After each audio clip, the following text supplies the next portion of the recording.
안녕하세요. 저는 서울에 살고 있는 40대 여자입니다.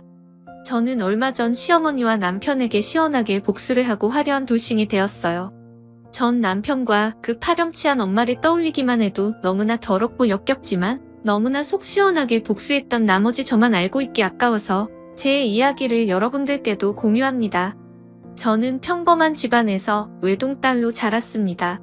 많이 배우지 못하셨지만 성실했던 저희 부모님은 노점상에서부터 시작해서 동네에서 자그마한 과일 가게를 차려 열심히 장사하시며 저를 부족함 없이 키워주셨고 저도 열심히 공부해서 알아주는 명문대에 입학할 수 있었죠.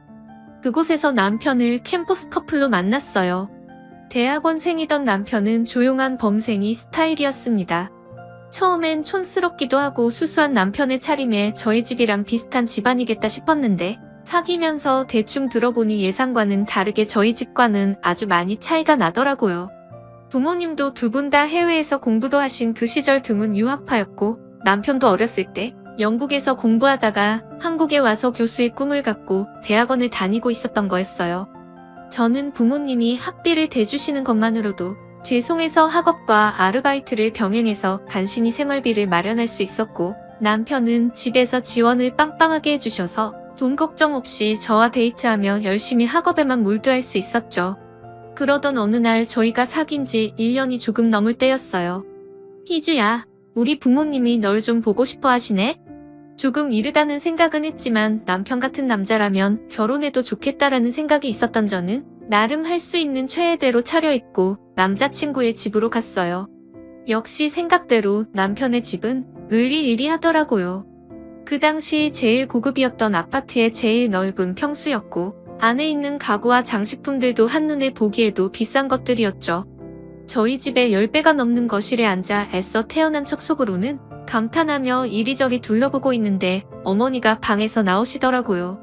집에서나 밖에서나 편한 몸빼바지 입고 다니시는 엄마에 비해 남편의 어머니는 집에서도 고급지게 옷을 차려입고 머리도 세팅되어 있었어요.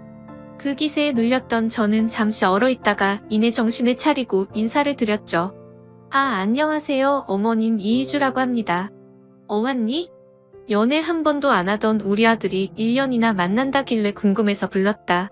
예상치 못한 쎄한 분위기에 저는 더 살갑게 대화를 이어나가지 못하고 어색하게 찻잔만 만지작 거리고 있었어요. 그래, 니네 집안 이야기는 대충 들었다. 너도 오늘 봐서 알겠지? 우리 집안이랑은 좀 수준이 안 맞을 것 같거나 몇 개월 못 만날 줄 알았는데 벌써 1년이나 됐다길래 일부러 보자고 불렀어.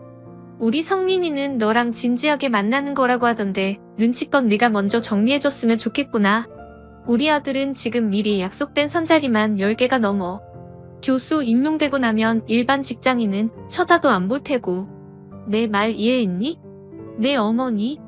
너무 당황스러웠지만 저는 그 당시 기운에 눌려 아무 말도 못했고 남편이 사온 과일도 먹는 둥 마는 둥 하고 서둘러 집으로 돌아갔어요. 며칠을 끙끙 앓다가 남편한테 이 사실을 말하며 헤어져야 할 것 같다고 했더니 노발대발 하더라고요. 평소 부모님께 한 번도 거역해 본 적 없던 남편은 처음으로 집안을 쑥대밭으로 만들었고 급기야 짐을 싸서 집을 나오기까지 하더니 결국 어머님도 울며 겨자 먹기로 저희들의 만남을 허락하셨어요. 저희 부모님은 네가 뭐가 그렇게 아쉬워서 그런 집안에 시집을 가야 하냐고 극구 반대하셨지만 남편을 너무 사랑했던 저는 부모님의 말은 들리지 않았죠. 그때를 생각해보면 정말 그때라도 그만뒀어야 하는데 이런 후회가 드네요. 어쨌든 그렇게 험난한 연애를 하며 학교를 졸업하고 저희 끔찍한 결혼 생활이 시작되었어요. 시댁과 가까운 곳에 신혼살림을 차리고 남편을 착실히 내조하며 아들 하나 놓고 남편도 자리 잡고 난 뒤엔 저도 일하고 싶다고 남편을 졸라 작지만 회사에 취직해 경제활동을 시작했죠. 늘 집에 틀어박혀 애만 키우다가 사람들도 만나고 경제활동도 하니까 좀 숨통이 트이더라고요. 시아버님은 그래도 저에게 늘 잘해주시고 우리 아가 하면서 아껴주셨지만 어머님은 변함이 없으셨어요. 가까운 곳에 사시던 어머님은 툭 하면 집에 오셔서 하는 얘기가 저희 집안과 제 출신을 무시하는 얘기였죠. 얘, 넌 참 좋겠다. 과일 가게 집딸에서 이렇게 교수 와이프로 신분 상승하게 될 줄 누가 알았겠니? 얘, 네 친구들도 너 엄청 부러워하지 그치? 그러게요. 어머님 늘 감사할 뿐이죠. 덕분에 저희 동준이한테도 이렇게 부족함 없이 다 해줄 수 있네요. 우리 집안에 청것이 굴러들어와서 어쩌나 싶었는데 그래도 네가 아들이라도 낳아서 천만다행이지. 아들 못 낳았으면 진즉 내쫓겼을 텐데. 어찌나 그런 말들이 일상이었던지 저는 이제 화도 안 나고 아무렇지 않게 대할 수 있는 경제까지 올라섰죠. 남편에게 수차례 눈물로 호소해봤지만 그냥 당신이 참으라는 말밖에 하지 않던 무능한 마마보이 남편이었어요. 그러던 어느 날 시어머니만 빼면 그래도 평탄했던 저의 결혼 생활에 엄청난 사건이 일어나게 됩니다. 남편이 점점 연구하느라 늦게 들어오는 날이 잦아지고 씻을 때도 핸드폰을 화장실에 들고 들어가기 시작하더군요. 살짝 이상하다 싶긴 했었지만 워낙 평소에 말썽 한번 안 피우던 남편이어서 그런지 저도 대수롭지 않게 여겼어요. 근데 이 여자의 촉이라는 게 정말 무섭잖아요. 어느 날은 남편이 씻으러 들어가는데 핸드폰을 침대 옆에 충전해놓고 가더라고요. 순간 속으로 정말 많이 고민했지만 쎄한 기분이 가시지 않아서 결국 남편의 폰을 몰래 들여다보았는데 심장이 쿵 내려앉는 줄 알았어요. 메신저에는 남편의 학생으로 추정되는 어린 여자와 나눈 다정한 대화 내용이 있었어요. 처음에는 평범한 학생과 교수의 대화였는데 정확히 남편이 늦게 들어오기 시작한 때부터 그 내용이 눈뜨고는 못 볼 내용으로 변하더라고요. 이런 감정은 사실 평생 처음 느껴본다는 둥, 너밖에 없다는 둥, 아주 저한테는 한 번도 안 쓰던 하트까지 붙여가면서 둘이 좋아 죽는 메시지 내용들을 보며 피가 머리끝까지 솟구치는 기분이었죠. 뒷목이 뻣뻣해지고 손발이 부들부들 떨렸지만 남편은 핸드폰을 들고 욕실로 쳐들어가서 핸드폰을 집어던지며 소리 질렀어요. 당신 미쳤어?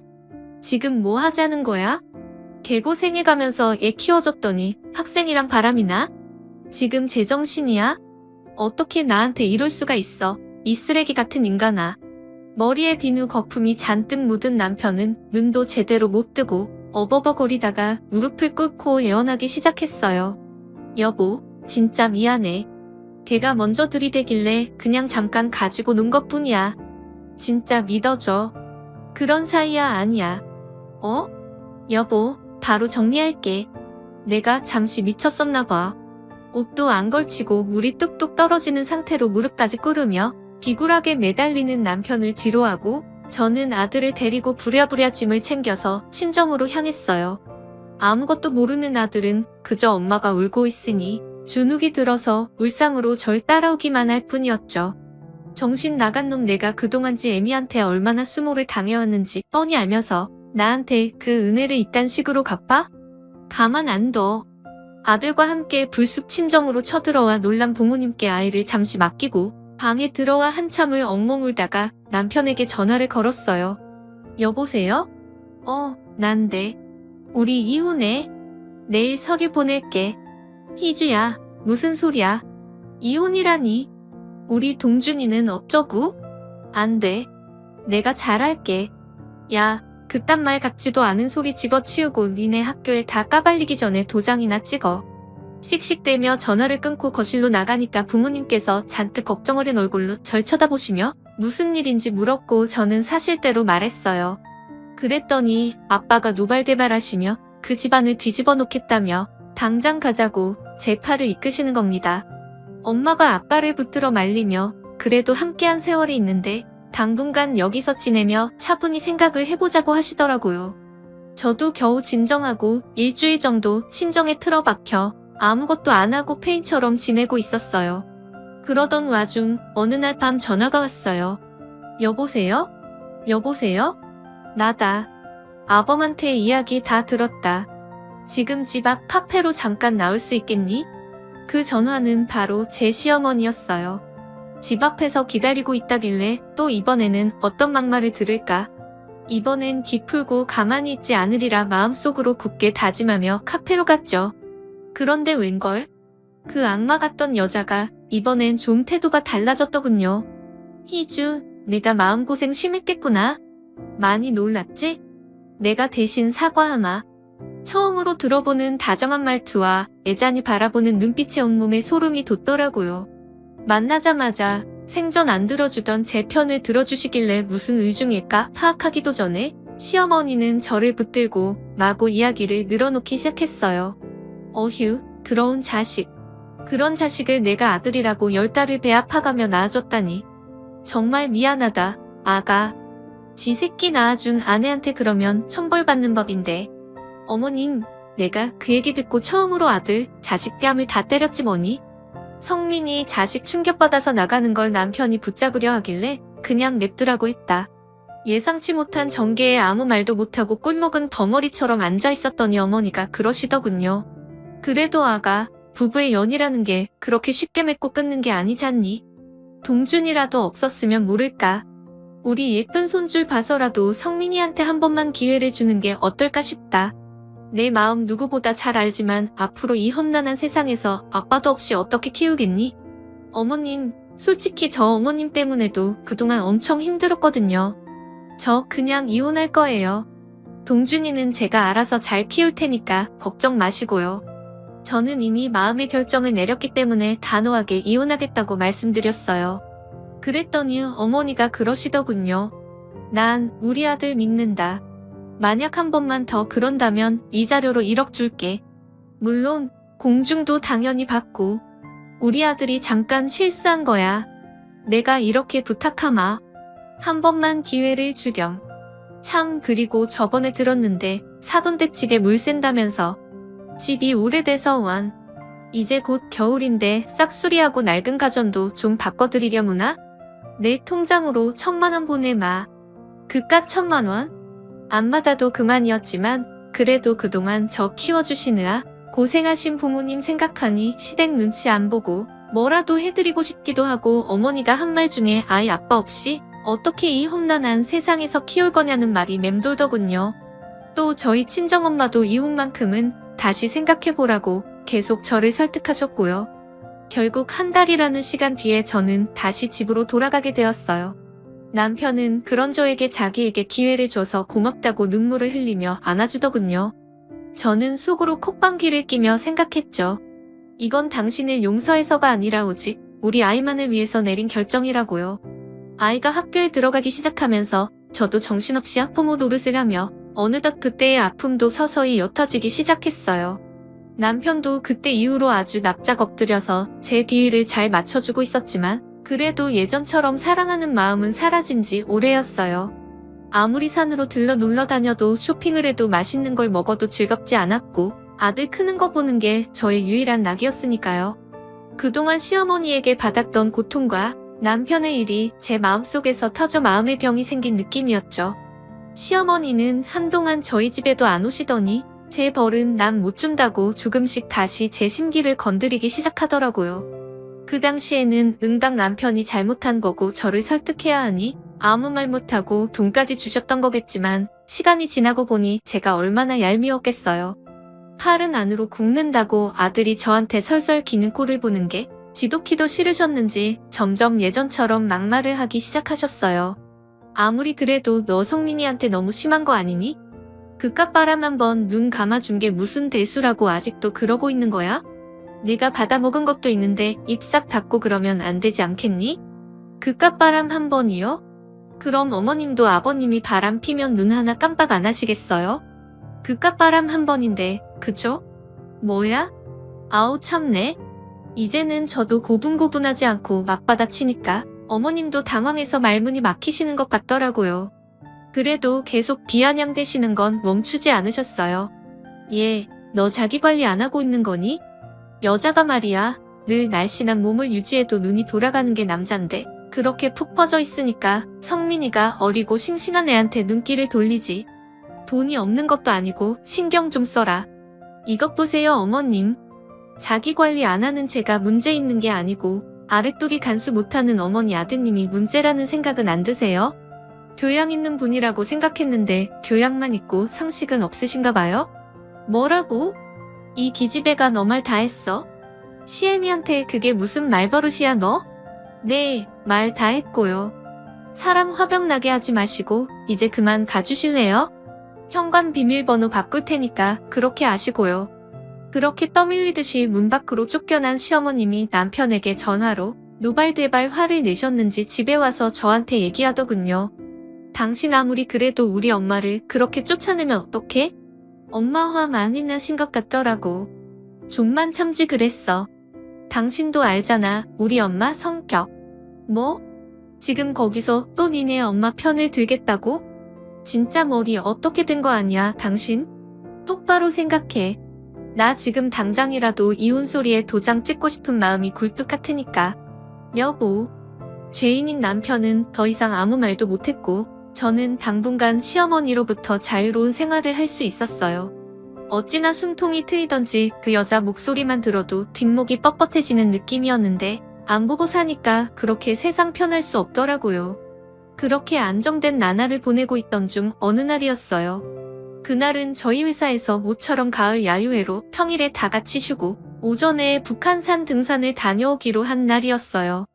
예쁘게 물든 단풍도 보고 내려와서 맛있는 파전에 막걸리까지 마실 생각을 하니 저도 오랜만에 들떠서 신나게 야유회를 떠났죠. 힘들지만 새소리도 듣고 물소리도 들으며 열심히 올라가다 보니 어느덧 정상에 다다랐고 평일이었지만 꽤 많은 사람들이 저마다 100군데 바위에 앉아 쉬고 있더라고요. 그런데 옆에 있던 동료가 저한테 귓속말로 수군대더군요. 희주씨, 저기 저 커플 좀 봐. 와, 대단하네. 남자가 한 10살은 어려 보이는데 애인인가 봐. 근데 저 아줌마 너무 애잔하다. 조금이라도 어려 보이려고 아주 봐라 그랬어. 저 화장 어쩔 거야 정말. 아줌마가 돈이 많나? 그 말을 듣고 동료가 가리키는 커플을 봤는데 동료가 비웃었던 그 여자가 바로 제 시어머니였던 거예요. 혹시나 잘못 본 걸까봐 두 눈을 비비고 다시 봤는데 평소보다 더 진한 화장에 몸매가 드러나는 운동복에 본인보다 10살은 어려 보이는 남자 옆에 찰싹 달라붙어서 다정하게 김밥을 먹여주고 있던 그 여자는 정말로 제 시어머니가 맞았어요. 저는 순간 뻥져서 그 광경을 쳐다만 보고 있다가 이내 정신을 차리고 몰래 사진을 찍었어요. 아주 가식적인 표정으로 애교를 부리며 아양을 떠는 모습, 다정하게 남자와 러브샷하는 모습, 사진과 함께 영상도 찍어놨죠. 모처럼 기분 좋게 놀러간 건데 역겨운 시어머니의 모습에 기분이 다 잡혀버렸지 뭐예요. 그렇게 내려와서 2차 회식도 하는 둥 마는 둥 하고 집에 와서 곰곰이 생각하는데 저도 모르게 웃음이 나는 거 있죠? 이걸 어떻게 이용해서 시어머니한테 복수를 제대로 할까? 그런 생각. 그래서 시어머니에게 전화를 걸어서 잠깐 집 앞 카페에서 보자고 했죠.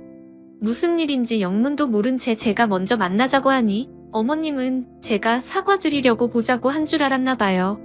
그래, 그때 아주 매몰차게 쫓아내더니만 이제 와서 할 말이 뭐니? 아주 기세등등하고 뻔뻔하게 저를 쳐다보는 시어머니한테 이제 복수를 시작할 시간이었어요. 어머님, 저번에 제 남편이 바람 폈을 때 그때 이 카페에서 저한테 뭐라고 하셨는지 기억나세요? 뭐? 지금 갑자기 그 얘기를 왜 해? 난 기억 안 난다. 너 나한테 사죄하려고 불러낸 거 아니었니? 아, 그때 저희 남편 보고 더러운 나쁜 놈의 자식이라고 하셨죠? 어머니, 그럼 어머님도 나쁜 놈의 자식이었네요? 뭐야? 너 지금 그게 무슨 말이야? 미쳤니 너?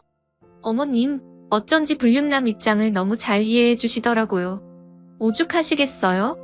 어머님이 불륜녀여서 아들도 그렇게 자랐나 봐요. 그쵸? 뭐? 무슨 개소리야? 얘, 똑바로 말을 해. 너 머리가 어떻게 됐니?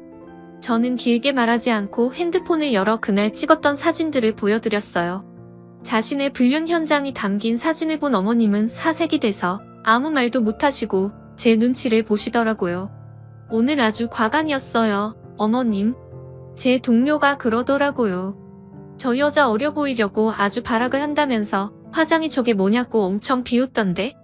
차마 제 시어머니라고 말도 못하고 제가 얼마나 얼굴이 화끈거렸는지 아세요? 너, 이 천한 기집년이. 내가 널 우리 집안에 들이는 게 아니었는데. 어머님이 주먹을 꽉 쥐고 몸을 바들바들 떨기 시작하는데 저는 그 모습을 보며 10년 동안 쌓인 체증이 확 내려가는 기분이었어요. 속으로 환호성이라도 지르고 싶은 심정이었죠. 어머님 천한 건 어머님이죠. 저희 아버님이 얼마나 좋으신 분인데 그렇게 어린 남자랑 놀아나고 싶으셨어요?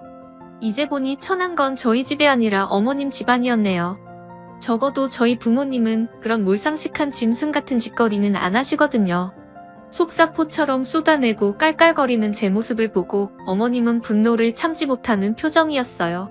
아, 여러분이 그 얼굴을 보셨어야 하는데 저만 봐서 너무 아깝네요. 그러더니 이내 얼굴을 가다듬고 저에게 말씀하시더군요. 그래, 나도 내가 잘못한 거 안다. 그러면 안 되는 거였는데 잠깐 스쳐 지나가는 싸이였을 뿐이야. 맹세코 내 인생에서 딱 한 번이었어. 5천 정도 될 거다. 그거 받고 성민이랑 남편한테 비밀로 해줘. 이렇게 부탁할게.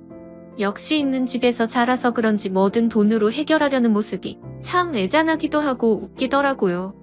입막은 비용으로 5천만 원이나 쓰시다니.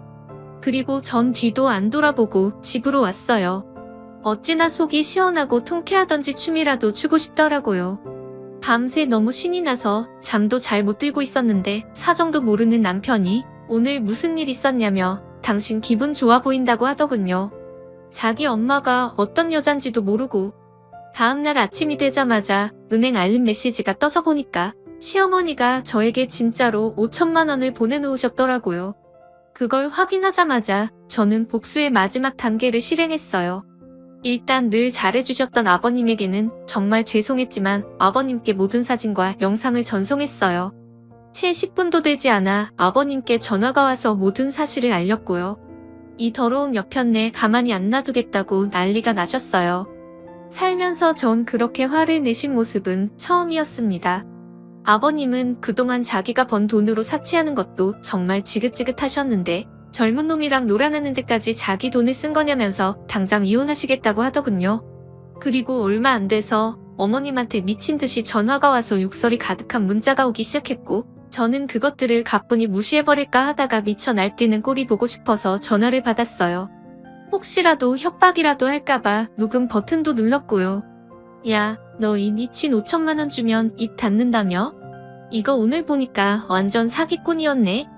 내가 준 돈 내놔어서. 어머님 제가 언제 입 닫아준다고 했어요? 생각해 본다고 했지. 어우 정말 웃기시네. 그리고 어쩌죠? 그 돈 벌써 다른 데 써버렸는데 조금만 더 일찍 전화 주시면 드렸을 텐데. 그리고 이제 저 아줌마 며느리 안 할 거거든요. 그러니까 함부로 막말하고 천하게 말씀하지 마시고 좀 교양 있게 말씀해 주세요. 어디서 교육을 받았길래 말투가 그렇게 거칠어요? 더 이상 연락하시면 협박죄로 고소합니다. 그럼 이만. 야, 이희주 이런 씨. 가차없이 통화를 종료해버리고 한참을 깔깔대며 웃었던 것 같네요.